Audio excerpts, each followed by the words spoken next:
Nabi Ibrahim. Hakikat yang datang kepada Nabi Ibrahim itulah yang kemudian menjadi acuan sembahan di dalam ajaran agama Islam.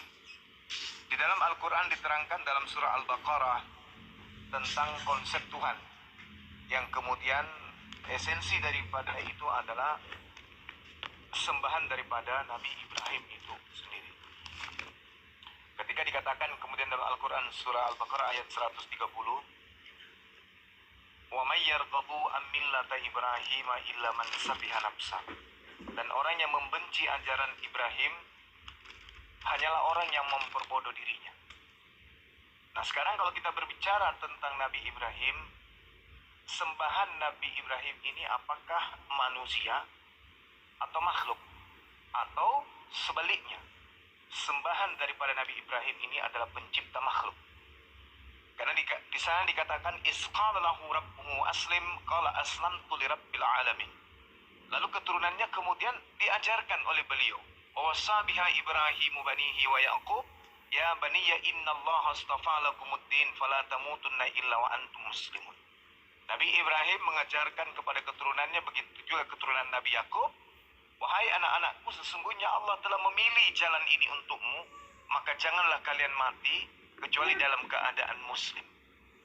Jadi mereka keturunan ini dari Nabi Yakub diajarkan untuk mati dalam ketaatan. Nah, sedangkan kalau kita berbicara mengenai Kristen sendiri itu menuhankan apa yang tidak disembah oleh keturunan Nabi Ibrahim. Qulu amanna billahi wa ma unzila ilaina wa ma unzila ila Ibrahim wa Ismail wa Ishaqa wa Yaqub wal asbati wa ma uti Musa wa Isa wa ma utiyan nabiyyuna min rabbihim. Jadi Nabi Ibrahim, Ismail, Ishak, Yakub dan anak keturunannya sampai kepada Nabi Musa dan Nabi Isa itu menyembah kepada hakikat yang maha suci lagi maha tinggi. Sedangkan Kristen ini menyembah manusia. Jadi pembedanya di situ sangat jelas, laksana langit dan bumi. Demikian, silakan.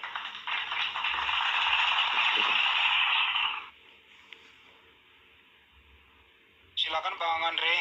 Ya, baik. Dengar suara saya? Dengar Bang, mantap Bang. Oke ya. Baik, terima kasih Bang Suma sudah menjelaskan apa yang menjadi topik malam hari ini. Saya coba menggiring Bang Suma untuk membuka Alkitab. Apakah Bang Suma punya Alkitab? Ya, insya Allah Bang, saya punya. Punya ya Bang Suma ya? Siap, saya punya Bang. Oke, saya coba minta Bang Suma itu buka di dalam kitab Kejadian ya. Siap. Kejadian berapa Bang? Ya. 17? Kejadian pasalnya yang ke-16. 16. Iya. Ya, oke. Kalau di Islam ayat ya atau nomor atau berapa ya? Saya kurang. Ayat Bang. Ayat ya sama ya berarti ya. Iya. Oke, mungkin saya akan bacakan apa yang saya akan mulai menjadi pendahuluan untuk menanggapi apa yang disampaikan oleh Bang Suma begitu ya. Oke, saya mulai dari ayatnya yang ke-7 ya. Saya yakin pasti Bang Suma sudah tahu jelas dan lengkap cerita ini. Iya. Insyaallah. Lalu malaikat Tuhan menjumpainya di dekat suatu mata air di padang gurun, yakni dekat mata air di jalan ke Syur. Katanya, Hagar hamba Sarai, dari manakah datangmu dan kemanakah pergimu? Jawabnya, aku lari meninggalkan Sarai nyonyaku. Lalu kata malaikat Tuhan itu kepadanya, kembalilah kepada nyonyamu, biarkanlah engkau ditindas di bawah kekuasaannya. Lagi kata malaikat Tuhan itu kepadanya, aku akan membuat sangat banyak keturunanmu sehingga tidak dapat dihitung karena banyaknya. Selanjutnya kata malaikat Tuhan itu kepadanya, engkau mengandung dan akan melahirkan seorang anak laki-laki dan akan menamainya Ismail. sebab Tuhan telah mendengar tentang penindasan atasmu itu. Seorang laki-laki yang lakunya seperti keledai liar. Demikianlah nanti anak itu tangannya akan melawan tiap-tiap orang dan tiap-tiap orang akan melawan dia. Dan di tempat kediamannya ia akan menentang semua saudaranya dan seterusnya. Nah, tadi apa yang disampaikan oleh Bang Suma itu berbicara tentang kedua agama besar, yakni Islam dan Kristen ini tidak luput dari satu pribadi di mana Allah memulai untuk menurunkan keturunan dari Ishak dan Ismail itu adalah lewat Abraham. Betul ya Bang Suma ya? Iya, betul. Oke, berarti memang keturunan Ishak dan keturunannya Ismail ini adalah keturunan yang murni berasal atau darahnya berasal dari Abraham.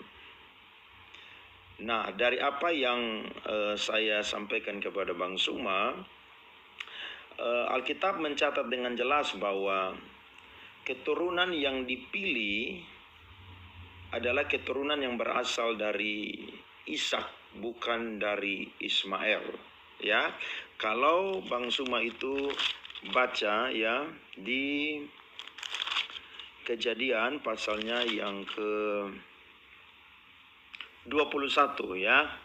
Bang Suma bisa baca Kejadian pasal 21. Halo? Iya, bisa. Iya.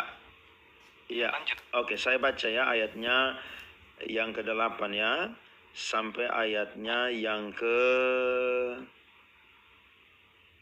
13 saja, pasti Bang Suma pasti tahu. Abraham mengusir Hagar dan Ismail. Bertambah besarlah anak itu dan ia disapi. Lalu Abraham mengadakan perjamuan besar pada hari Ishak disapi itu.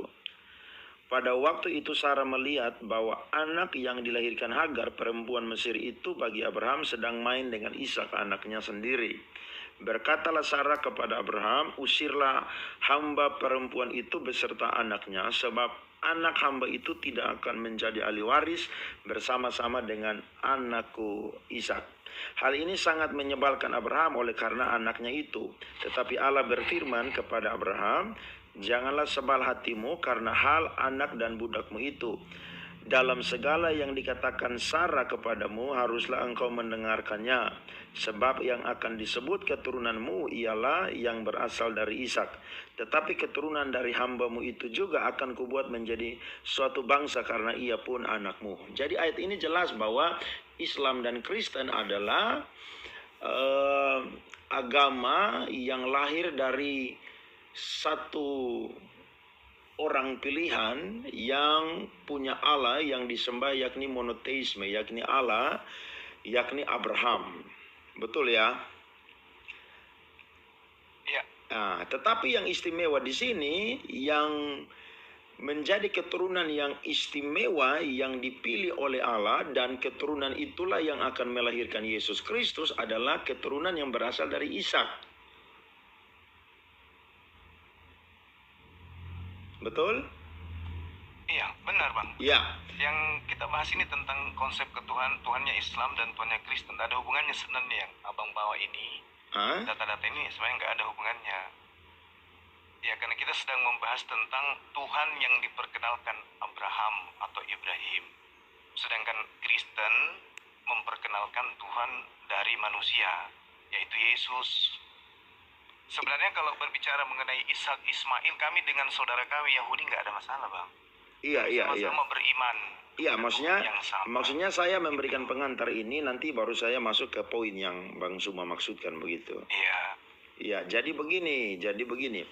Jadi kekristenan itu menyembah Tuhan Yesus itu merupakan sebuah iman yang bukan tidak berfakta atau tidak berlogika begitu.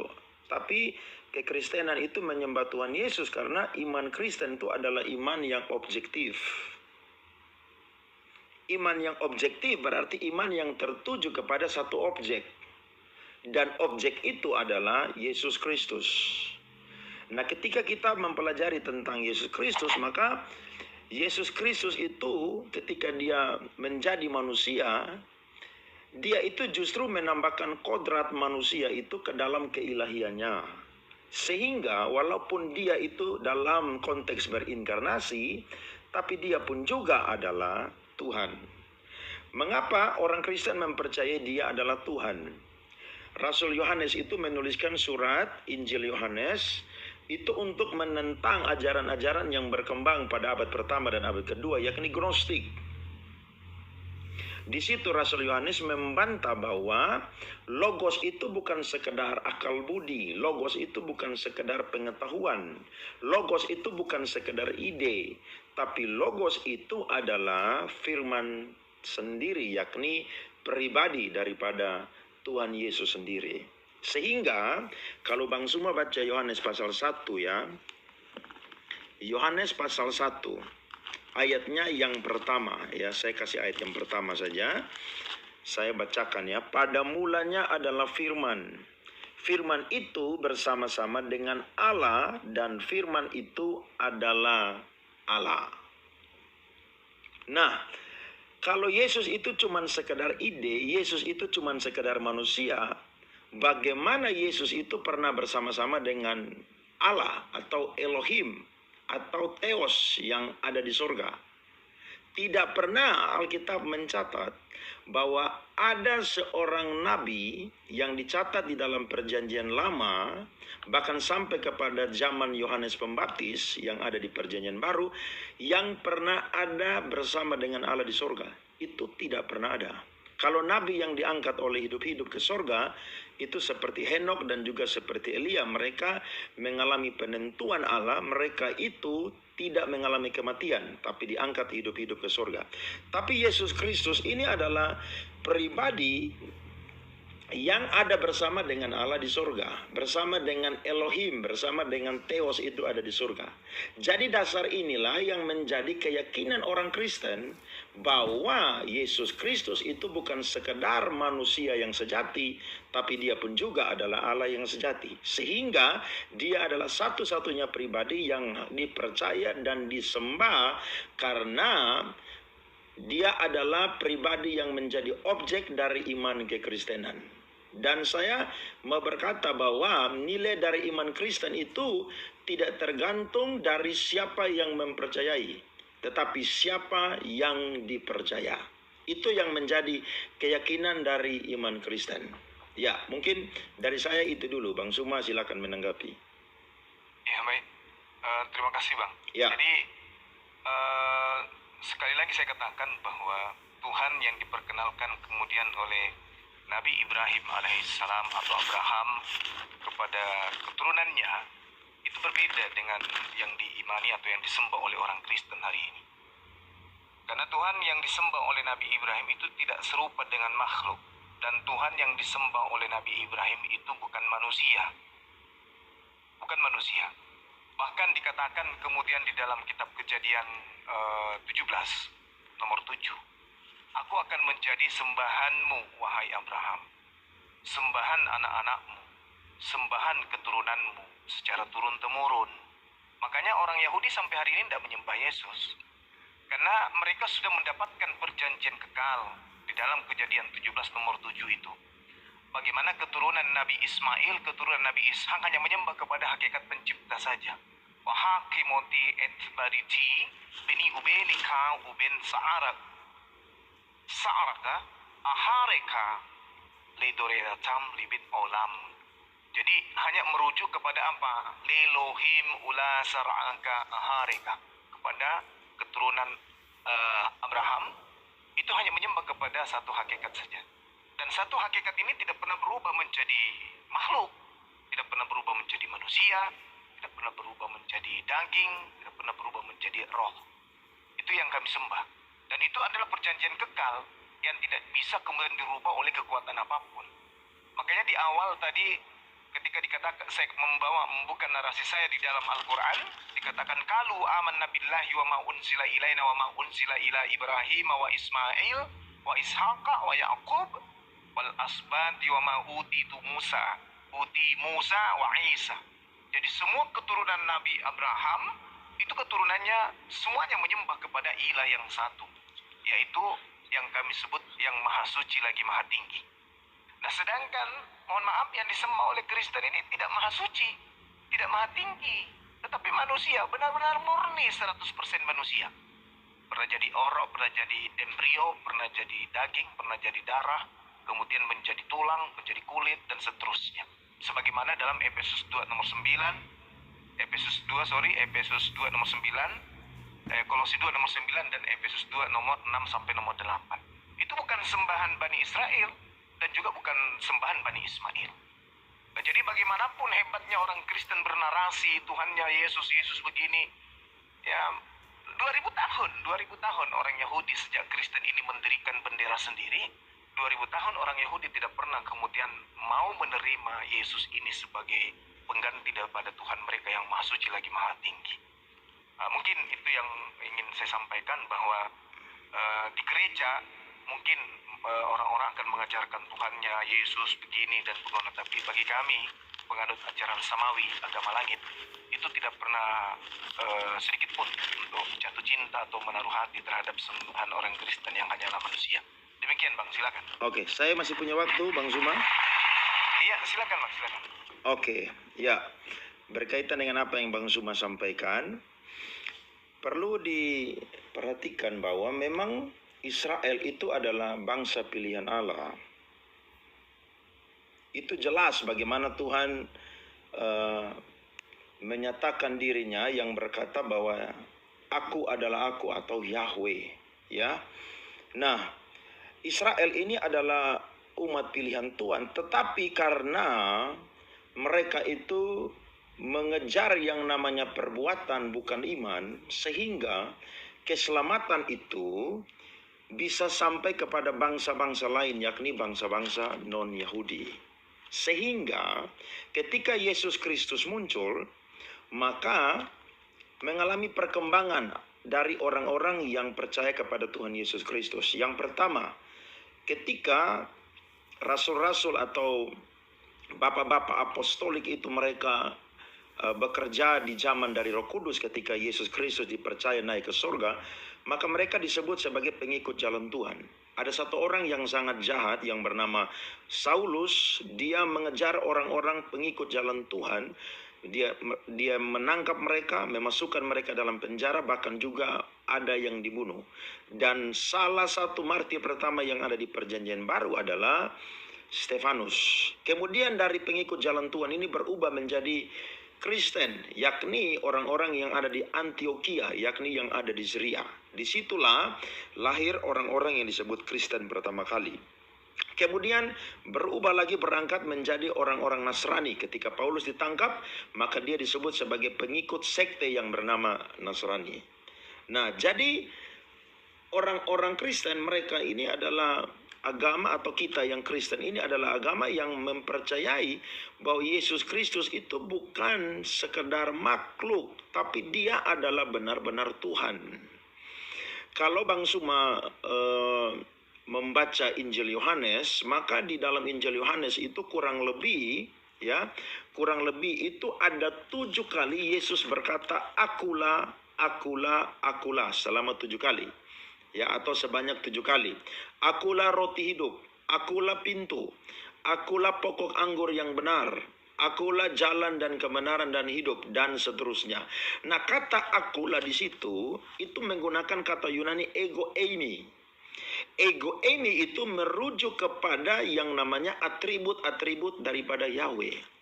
Nah, ketika Tuhan mengutus Nabi Musa untuk membawa orang Israel keluar dari tanah Mesir, maka Tuhan memperkenalkan satu pribadi yang harus diceritakan atau diberitahukan oleh Nabi Musa kepada Bani Israel. Yakni Tuhan mengatakan kepada Musa bahwa sampaikan kepada mereka, aku adalah aku. Yakni Allah yang disembah oleh Abraham, Ishak, dan Yakub. Sehingga orang Israel akan tahu bahwa Allah yang disembah oleh Abraham, Ishak, dan Yakub adalah Yahweh itu sendiri. Orang-orang Israel tidak menyebut Yahweh, mereka menukarkannya menjadi Adonai karena Yahweh sangat sakral atau sangat kudus diucapkan oleh mereka. Nah, berhubungan dengan ego ini, Yesus mengatakan akulah, akulah. Bang Suma bisa baca di dalam Injil, orang-orang Yahudi itu mau membunuh Yesus karena hanya Yesus satu-satunya orang Yahudi yang berani berkata bahwa dia adalah Mesias, dia adalah anak manusia. Sementara orang Yahudi tidak mempercayai Yesus adalah Mesias, dia adalah anak manusia. Makanya seperti yang Bang Suma katakan, 2000 tahun sampai hari ini orang Yahudi tidak mempercayai Yesus adalah Mesias. Tapi bagi orang Kristen, Yesus adalah Mesias. Karena ketika dia mengatakan akulah, akulah sebanyak 7 kali, yakni yang menjadi dasar atau menjadi teologi dari Injil Yohanes, itu membuktikan bahwa Yesus itu bukan sekedar makhluk. Yesus itu adalah Tuhan. Kenapa? Karena dia sendiri itu pun juga adalah Yahweh.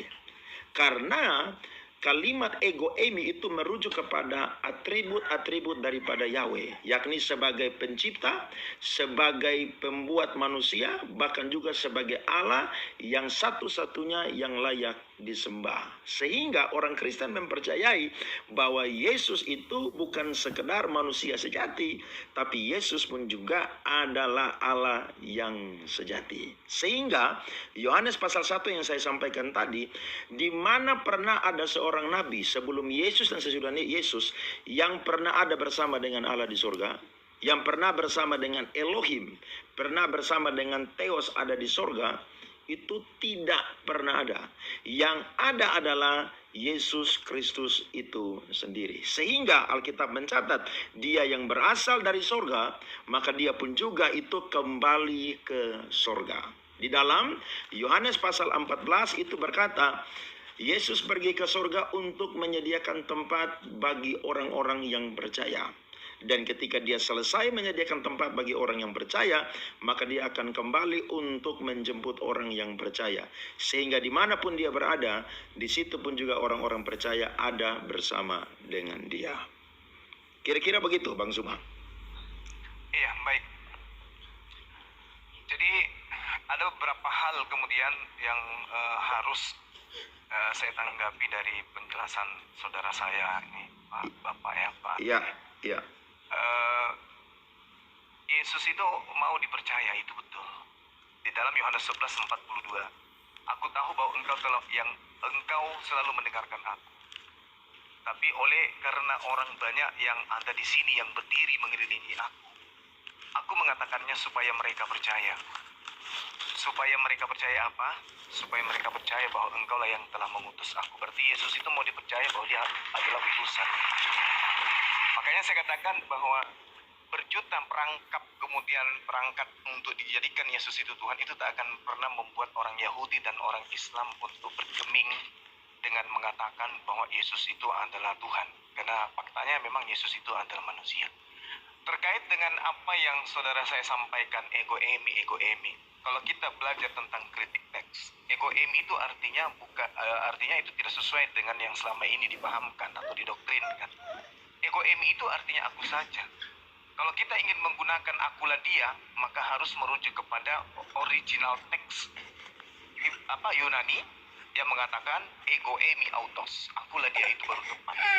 Kalau hanya kata ego eimi, pernyataan-pernyataan itu memang betul. Di Yohanes 6, Yohanes 8, Yohanes 10, Yohanes 11, 14, 15. Yesus selalu berkata ego eimi ho artos, ego eimi to potas tau posmau, ego eimi di Torah torpurbaton, ego eimi ho painon ho kalos, dan seterusnya. Banyak Yesus mengatakan, memang banyak. Tapi ingat, Samuel juga mengatakan ego eimi. Contoh di dalam Samuel 2 nomor 20. Apakah berarti Samuel juga ini adalah Tuhan, atau Abner ini juga adalah Tuhan? Ketika dia menjawab, ya aku ego eimi. Apakah dia juga Tuhan karena dia mengatakan ego eimi? Atau apakah Yudas juga Tuhan ketika Yudas berkata ego eimi? Ataukah mungkin juga malaikat Gabriel juga adalah Tuhan ketika dia juga mengatakan ego eimi? Apakah Paulus juga Tuhan ketika dia juga mengatakan ego eimi? Atau Petrus juga Tuhan ketika ia mengatakan ego eimi? Oke. Ini sangat lemah. Ketika kemudian kata Elohim itu merujuk kepada Ehye Eser Ehye, itu sangat lemah. Itu sangat tidak sepadan kemudian. Karena yang diperkenalkan Abraham kepada keturunannya ketika dia mengatakan, aku akan menjadi Tuhanmu, Tuhan keturunanmu. Dan ini adalah perjanjian kekalku secara turun-temurun. Aku akan menjadi sembahan keturunanmu, dari keturunan Ishak, dari keturunan Ismail. Dan aku akan menjadi sembahan mereka secara turun-temurun sebagai perjanjian kekal. Jadi perjanjian kekal Tuhan antara Abraham tidak bisa diganti dengan lahirnya manusia bernama Yesus ini. Makanya Yesus ketika datang di tengah-tengah Bani Israel, waspadalah, waspadalah. Hei kau Bani Israel, murid-muridku, waspada, waspada. Akan datang penyamar-penyamar. Akan datang penyamar. Dan waktunya sudah dekat. Nah inilah yang dimaksud penyamar-penyamar ini di dalam Lukas 21:8. Waspadalah kepada penyesat yang datang kepadamu, wahai muridku, Bani Israel. Dengan membawa-bawa namaku, mengatas namaku, sedikit-sedikit bicara namaku. Dan dia akan mengatakan, akulah dia. Nah itu dia, poinnya itu di situ. Ya. Tapi kata Yesus, sebelum itu terjadi, penyesat ini terlebih dahulu menganiaya kamu. Penyesat ini menangkap kamu. Penyesat ini kemudian memenjarakan kamu. Itu kata Yesus. Jadi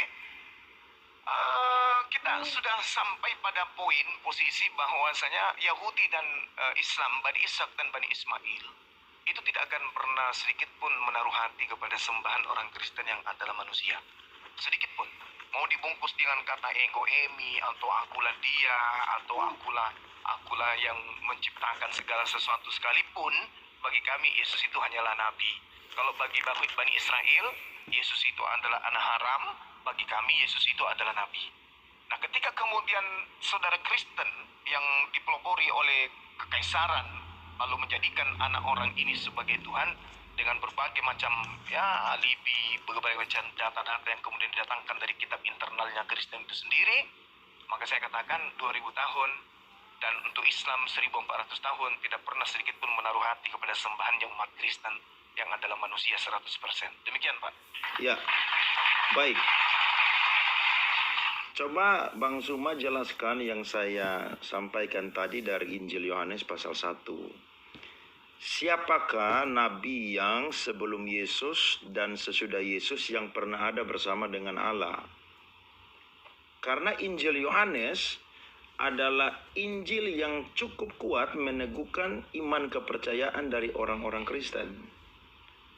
Kalau Injil Yohanes tidak menangkal atau meruntuhkan ajaran sesat yang bernama Gnostik pada waktu itu, maka kekristenan tidak akan bertumbuh dan kokoh sampai hari ini.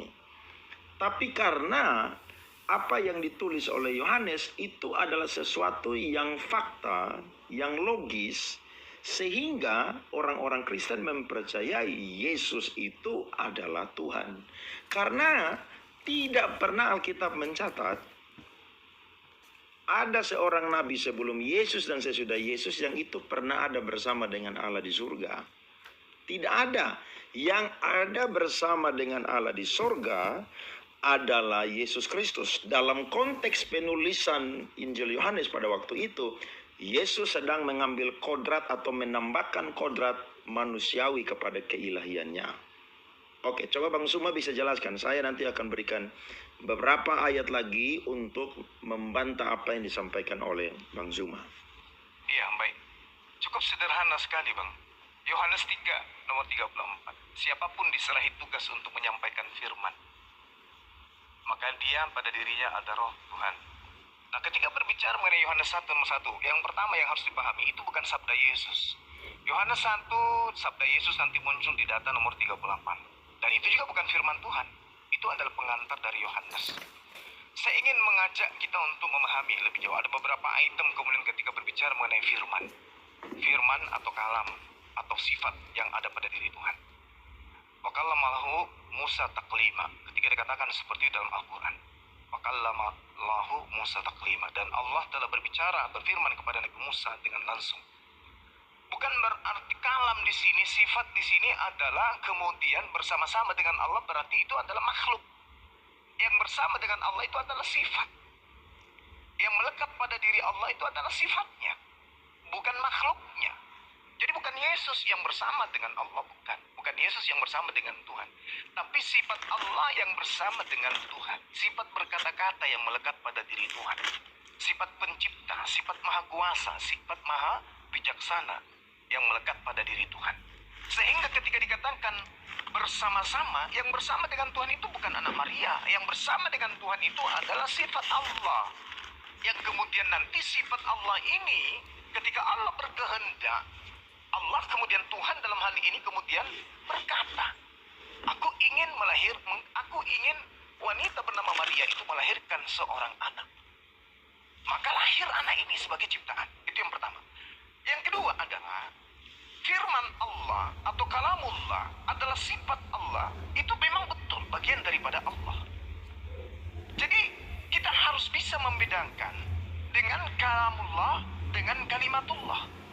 Kalau kalamullah itu adalah firman Allah, rangkaian kata-kata dan ucapan Allah. Sedangkan kalimatullah itu adalah satu dari kata yang terucap oleh Allah, yang kemudian perintah ini melahirkan sebuah keadaan, tindakan, melakukan, jadi maka jadilah. Itulah yang disebut kalimatullah atau kalimatun, yang datang kemudian daripada Allah. Jadi ketika Allah mengatakan jadi, Mazmur 33 nomor 9, maka apa yang terlontar dari mulut Allah itulah yang jadi. Misalnya, jadilah bumi. Jadilah bumi, rangkaian tindakan ini itu sifat kalamullah yang melekat pada diri Allah. Kalamullah ketika bertindak menciptakan pribadi baru di luar dirinya, maka muncul yang disebut kalimat, ucapan, perkataan. Nah, sifat inilah yang kemudian asal bahasa yang kami gunakan itu sebagai sesuatu yang melekat pada diri Allah. Semua hal-hal yang melekat pada diri Allah itu adalah esensi Allah. Contoh misalnya gula.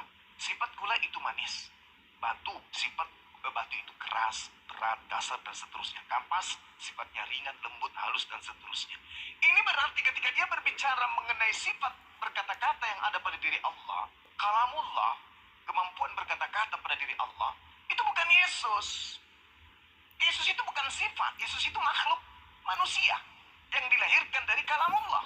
Maka untuk menjadikan sebagai makhluk, maka Allah berkalimah, Allah berkata, Allah berfirman, maka jadilah ia melalui proses apa? Kehamilan ibunya Maria. Selanjutnya, sebagaimana perkataan yang saya katakan tadi, bahwa ketika Tuhan, atau saya ambil analogi pada diri saya, ketika Bang Suma memiliki satu masalah atau memiliki satu ide atau memiliki satu gagasan, yang ada pada diri Bang Suma itu adalah kemampuan berkata. Kemampuan berkata. Cuman permasalahannya sekarang ini adalah banyak di antara kita yang memahami bahwa perkataan Bang Suma itu adalah Bang Suma. Padahal ketika Bang Suma mengeluarkan kata-kata pada diri Bang Suma, yang keluar pada diri Bang Suma itu bukan mulut. Yang keluar dari Bang Suma itu adalah pribadi baru berupa suara. Suara itu bukan Bang Suma, tapi berasal dari kalam, berasal dari kemampuan berkata-kata yang ada pada diri saya. Saya kasih ilustrasi sederhana begini. Perkataan Bang Suma adalah bagian dari diri pribadi Bang Suma. Itu betul. Bagian dari pribadi. Itu perkataan. Namun, apabila perkataan Bang Suma itu sudah memiliki kehidupan sendiri, sudah memiliki kesadaran sendiri, sudah memiliki kehendak sendiri,